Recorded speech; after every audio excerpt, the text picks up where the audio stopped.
Our house is here, which is seemingly unaffected, but the smell is unbelievable. I mean, look. Incredible. And that is oil. This was the scene over the weekend just outside Little Rock, Arkansas, where thousands of barrels of oil leaked from an ExxonMobil pipeline. Now, an Exxon spokesman said he didn't know if this oil came from an existing Keystone pipeline, but the spill has rekindled debate over the Keystone XL pipeline, which is still waiting approval and has been the subject of much debate. Steve Muffson, who is a reporter here at the Post, has detailed that battle in a new ebook, Keystone XL Down the Line. Thanks for finding some time for us. Thank you. So like we said, this spill has rekindled this question, and I wonder if that's a fair comparison to draw or not.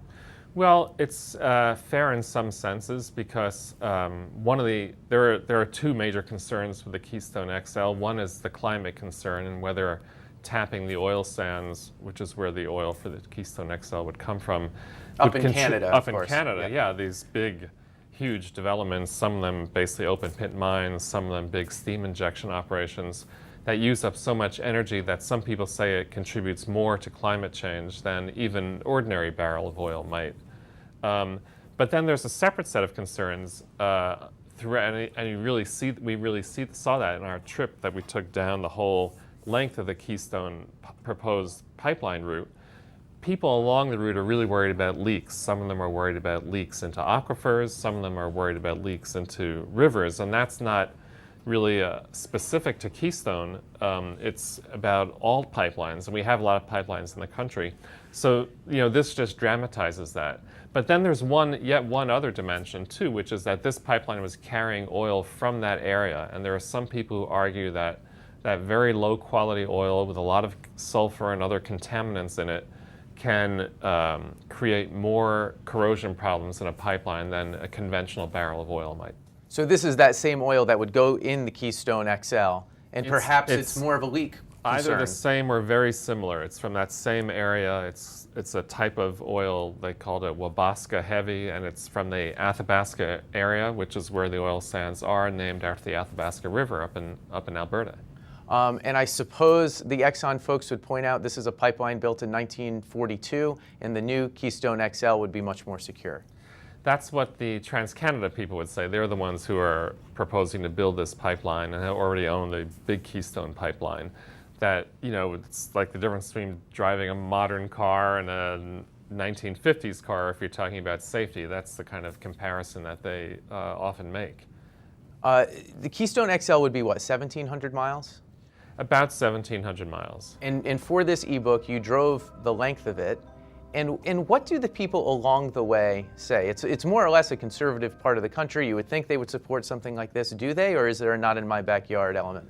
There's a not in my backyard element, but there's also more of a kind of traditional populist element too. A lot of people we discovered who are ranchers and farmers are kind of loners. They don't really want to be bothered. And the other thing is that it's not like an oil lease where you are a royalty owner and you get payments every year.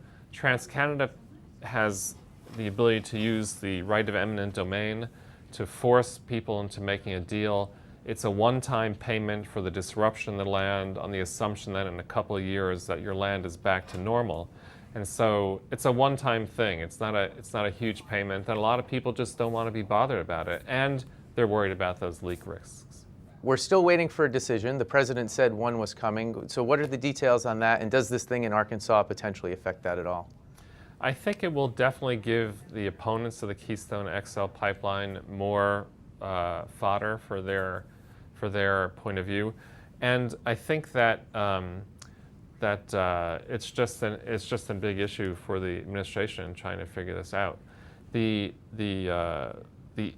State Department has issued an environmental impact statement, a new environmental impact statement to replace the one they did last year. And now there's a period of public comment, and then there'll be a period for them to respond. So I think we probably won't get an actual decision on this until July. Okay, till the summer. You have a big trip coming to China. Enjoy it. Thanks very much. Good to see you be before there you for take a few off. weeks. Okay. Great.